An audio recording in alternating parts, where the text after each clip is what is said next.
Evil egg. Anyways, just kidding. Yes, this is me, Mr. Melgar, believe it or not. I figured why not be an egg for today. It was Easter yesterday kind of thing, so, you know, here I am. Evil egg. Okay. So anyways, I hope you guys had a okay Easter. I can say a fun Easter because, situation that's going on. So I'll say, hope you guys had a safe Easter. Wearing masks and all. Now you have to wear masks everywhere. Yeah, it's life now. So yeah, hope you guys had a safe Easter. Um, you know, safe as it could be, and that's as fun as it could be. Um, I don't know if you guys still Easter egg hunt. If you guys do, that's okay. I won't tell. Anyways, I'm an egg because of that. So yeah, I figured why not. Anyways, so a couple of announcements. I'll have the video after this egg video. I'll have the video for the class, or what the lecture is. But this is just for announcements. I figured being an egg would be okay. Anyways, so some of you have been asking about, or like send me messages. It's like, are you gonna check this assignment or that assignment? And I will. Reason I don't check them as much as possible, or as much as I, you know, as, as much as possible is because sometimes I'll have, like, let's say assignment one, and there's only 3 or 4 people that have turned it in, and typically I'd like to wait until I have the majority. If like it's a 30 student class and only 3 people have turned in an assignment, then I don't want to be going back to it. It's like three, then the next three, then the next three, then that just, I don't like that. Um, so yeah, so I'll grade it. I'll probably for the stuff that's on there right now. I'll probably be grading it this week. But I'll also give you guys a heads up right before grades are due the next time. I don't know how that's gonna work, but I'll let you guys know. I know that there was like the final, not the final. There's supposed to be the final grade from now, but there was a postponement from the previous grade period, so now there's a new grading period before the final one. So we'll see what happens with that. Um, so just be aware of that. So I'll if you've turned this stuff in and you're sure that you've turned it in, you should be okay. Now, if you haven't turned stuff in, then obviously make sure you do. Um, as far as the notebook, if I need to check it, I think for most people, if you're okay with the notebook, it'll just be left as a notebook grade because it's just it's a lot harder to check. Uh, if you're one of the people who needs to make up a lot of work, um, you can still do that. I'm gonna probably have a way to show me your notebook. It's gonna either be through Google Slides. That's probably gonna be how it's gonna work. But I'll give you more information on that if you're for that. Yeah, if you're interested in, like, again, like, let's say getting your notebook up to, if you look at your notebook and let's say it's worth 300 points and you only have 100 and you want to catch up, then yeah, then you need to let me know. Okay, so like message me so that then I in case I forget, I'll put it in.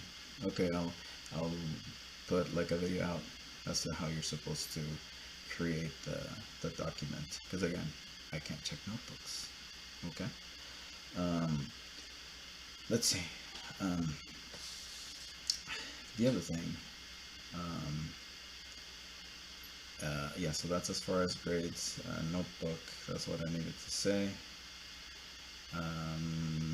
Let's see. Oh, so for every day, there's gonna be a minimum of 2 assignments. Um, and they asked us to turn in lists of people who don't do work and who don't show up to class. How do we know who's turning in work? How do we know who's, you know, coming to class, I guess? The way that I've done it is, I think I explained it last time, but just so you guys know, it's typically gonna be like the date, like 4. 417 attendance, 417 work. Okay, and that's to make it easier for you guys, make it easier for the people who are doing the attendance and stuff like that, and the counselors. So for the attendance assignment, it's always going to be like one or two questions, just checking that you looked at. One of the questions might be, one of the things might be like write a summary about what the video was about, and the other one might be what was I? So today I might ask you what was Mr. Melgar, and obviously I'm an egg, as you guys could see. I'm an egg.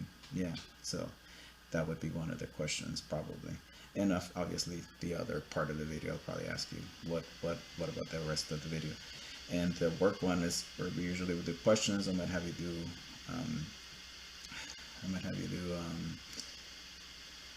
definitions or something like that, especially if we're going to start a new story or something along those lines.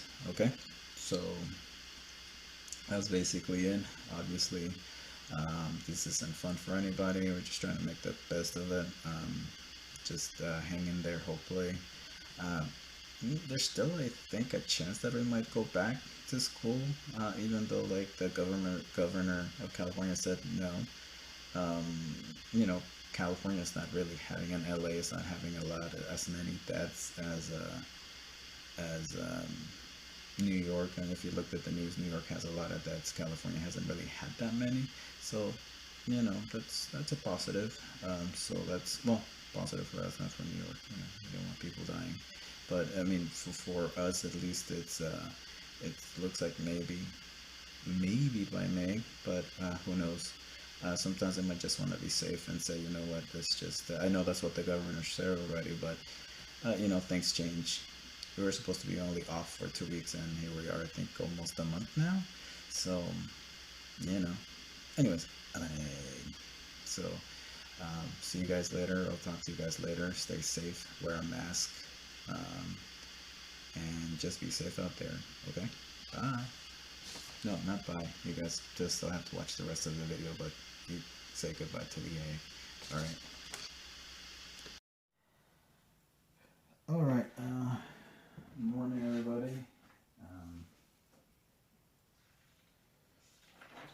We are going to continue with the story. I don't know, we'll see if we could finish it today. If not, we'll be good.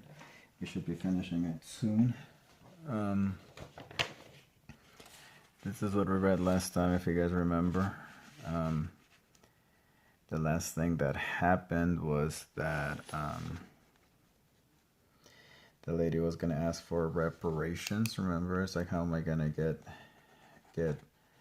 how am I going to be, how is Mr. Doran, that's the guy who was having a relationship and had relations apparently with the daughter, and she's like, how is he going to make up for that? We talked about how the only way that you could do that back then would have been marriage. But interestingly enough, we see, where was that? Oh, where was that? Oh yeah, we see this part where it said that some moms would be happy to take some money. We talked about how for such a thing, and again they had relations, so that made me think that sounds kind of like prostitution. The other thing that I found interesting was this thing about the guy being 35, the girl's 18, 19, I think. So that's a big age gap. So again, the fact that she didn't say anything told us a lot. That's the last time that we read. And the guy was employed by a Catholic wine merchant, so she figured, you know, she had all these things. If he still didn't want to marry her, she'd tell the boss, his boss, and then he might be fired. The other thing that you guys might have noticed that I mentioned last time is this thing that she knew that he had a bit of stuff put by, and it gets rid for one thing. And basically, I think I talked about how that meant that he's got some money. Not rich, but you know, he has some money, so that makes me think that that's the reason that she was okay with him pursuing her daughter. That's my guess. I'm not sure though. Okay. So I'm going to continue reading. So where we left off was right here. It says, nearly half the hour, she stood up and surveyed herself in the pier glass. The decisive expression of her great florid face satisfied her, and she thought of some mothers she knew who could not get their daughters off their hands. So again, it looks like she kind of wanted to get rid of the daughter, get her married off. So that's kind of something interesting. Mr. Doran was very anxious indeed this Sunday morning. He had made 2 attempts to shave, but his hand had been so unsteady he had been obliged to desist or to stop. So Mr. Doran, obviously, he's pretty nervous because of the situation, and when he tried to shave, he couldn't do it because of the fact that he was nervous, he was shaking, and he was obliged. 3 days' reddish beard fringed his jaws, and every 2 or 3 minutes a mist gathered on his glasses so that he had to take them off and polish them with his pocket handkerchief. The recollection of his confession of the night before was a cause of acute pain to him. The priest had drawn out every ridiculous detail of the affair, and in the end had so magnified his sin that he was almost thankful at being afforded a loophole of reparation. The harm was done. What could he do now but marry her or run away? He could not brazen it out. The affair would be sure to be talked of, and his employer would be certain to hear of it. Dublin is such a small city. Everyone knows everyone else's business. He felt his heart leap warmly in his throat as he heard in his excited imagination old Mr. Leonard calling out in his rasping voice, "Send Mr. Doran here, please." So what's basically going on here is a couple of things. He was very nervous. We talked about that earlier. He hasn't shaved because of that. It's like a little bit of beard. The mist is because he's kind of sweating. Let me see. Recollection is when you remember something. So he was remembering his confession the night before, and it's kind of like I guess the word nowadays that you guys would use would be like cringe kind of thing. So he's probably cringing about that whole situation. He's remembering. It's like, oh my God.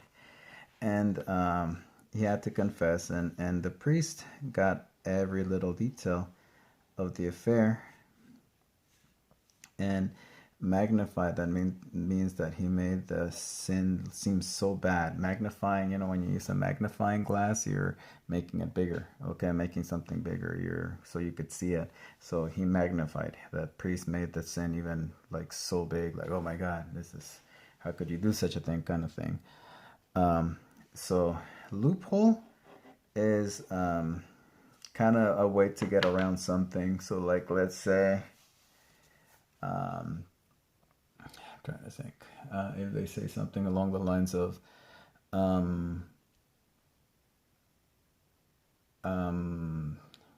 let's say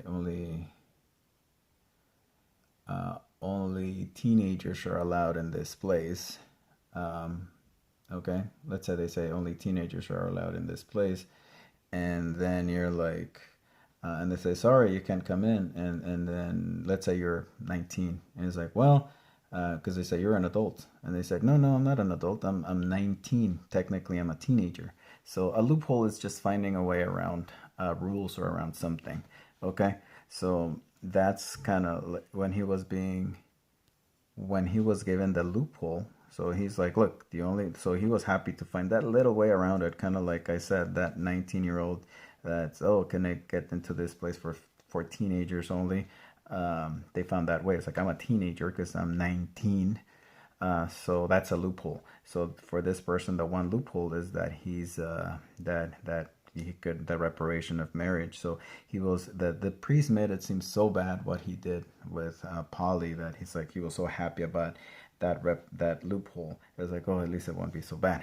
One thing though that I did want to point out, remember we're looking at religion and how religion is treated. It says the priest had drawn out every ridiculous detail of the affair. Now, you know that James Joyce didn't like religion. We know that he didn't like priests. He didn't like religion, even though he used to almost about to become a priest. He was about to become a priest. So I find it interesting that, again, if you're in confession, and typically you'd say, okay, so what happened? And probably be like, the person might be like, oh yes, I had relations with this person. Okay, then they probably tell me that's wrong, whatever it is. But this person, this priest, had drawn out every detail. So that means the priest got a lot of details about what was happening, that relationship, all that other stuff. To me, that personally seems a little perverted, I guess, because why would a priest need to know? All you need to know is like, yes, I had relations out of marriage. That's it. So the fact that the priest drew out every ridiculous detail, like every little detail of what happened in the affair, that seems a little perverted to me. So that's kind of showing how James Joyce feels. Remember that the other story showed like the maybe a priest who was a pedophile.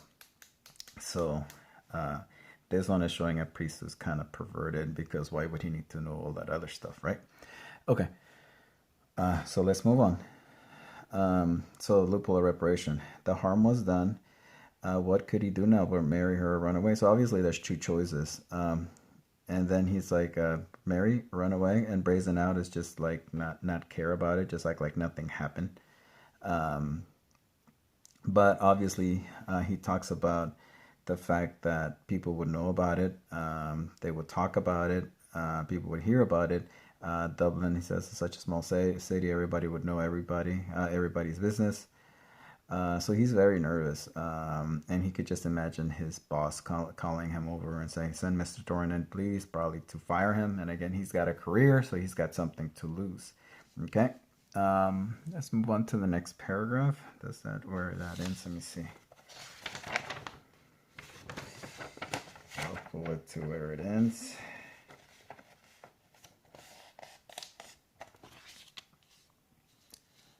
All right. Okay, so I'll continue here. All his long years of service gone for nothing. All his industry and diligence thrown away. As a young man, he had sown his wild oats, of course. He had boasted of his free thinking and denied the existence of God to his companions in public houses.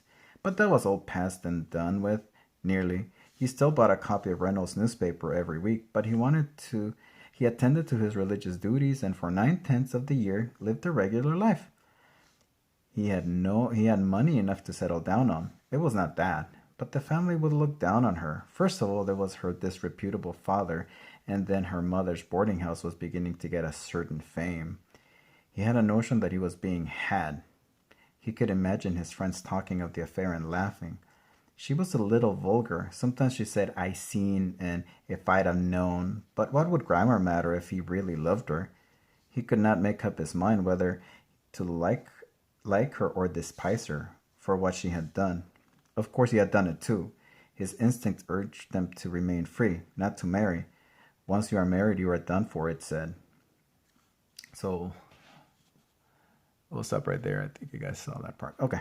So, um, so here he's just kind of like, look at all these things. I've been working hard, and all that's gonna be gone because of this one bad situation. Again, sometimes that happens. People make mistakes, and it seems like that's kind of what happened with him. Um, and sown wild oats. It's like he had done, things he shouldn't have been doing. So he's like thinking, yeah, I haven't been perfect. And all these things he has done. He even says, I deny the existence of God. I guess kind of like when he was younger. So he's like, yeah, I haven't been perfect. I've done kind of things that are maybe not good, but that's in the past. I'm like a good guy now. For the most part. So he's like nearly. And then he says, I attended my religious duties 9/10 out of the year, lived a regular life. Now I'm wondering about that 1/10 of the year. What does that mean? So 9/10, so that means like let's say 11 out of 12 months he's good, and then that 1 month, I don't know, maybe I don't know what he does, but he's like, for the most part, I'm a good guy. That's what he's saying. And again, this might be the reason that the lady, remember she said and we'll go back to this right here. She suspected he had a bit of stuff put by. She said, he has some money, and he kind of admits it here. So I guess she realized it. he said he had money enough to settle down. So again, it's not that he's rich, but he's like, hey, I got something. I got some money. I've saved up some money. And he's like, it's not that. That's not the reason I'm gonna get married. But one thing is, he says the his family will look down on the girl. Why? Because disreputable is a father who doesn't have a good reputation. Remember, the dad was the one who ran his business into the ground, and he's always drunk. So there's that. And then interesting here is like the boarding house was beginning to get a certain fame. That I find interesting because it's kind of like, what kind of fame would a boarding house have? Again, there's a girl who's singing there, so maybe they're making it seem like it's a house with, like, I don't know. It's like a house with prostitutes or something. I have no idea, but it's like, it's kind of funny. There's like, it's what kind of fame would it be getting? So he's like, number one, there's that, and it's like just not good. They're not a father with a good reputation. So that's that.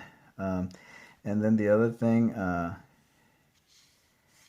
he could imagine his friends. They would be talking about the stuff, the fair, and then they'd be laughing. It's like, oh, I can't believe he got stuck with that girl, kind of thing. So he's imagining his friends laughing at him. And then the other thing is, she says he's a little vulgar. Sometimes he says, I seen, like, the way you're supposed to say it is I have seen or I've seen. But this kind of shows that she's not really that educated, and that kind of bugs him. So I guess in reality, he probably wasn't serious about her. But obviously now he's stuck. But he says, it's like, what would the grammar matter if he loved her? And he's like, I guess he doesn't really love her like that. Um, and again, he says, I don't know if he should hate her, or like her or hate her for what she had done. And again, there's this admission, because again, in relationships, like, let's say a girl gets pregnant, a lot of times you know the or some one person would get blamed, but in reality, it's not just one person who was part of the situation. It's two people, because he's like, yeah, of course, he had done it too. So it's not like she was there by herself, that he wouldn't be in this trouble if she had done that by herself. So yeah, he was part of it too. And again, he wanted to remain free. And again, I found this interesting, as once you are married, you're done for. So his belief is you're done once you're married. We're gonna continue reading. We'll continue here. I don't know if you guys could see it.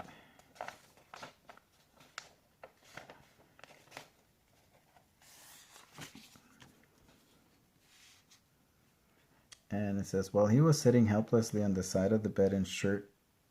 Oh, let me reread that because you guys can see it. Okay. I'll go back to the way it was before. Okay. And let me zoom out slightly. All right.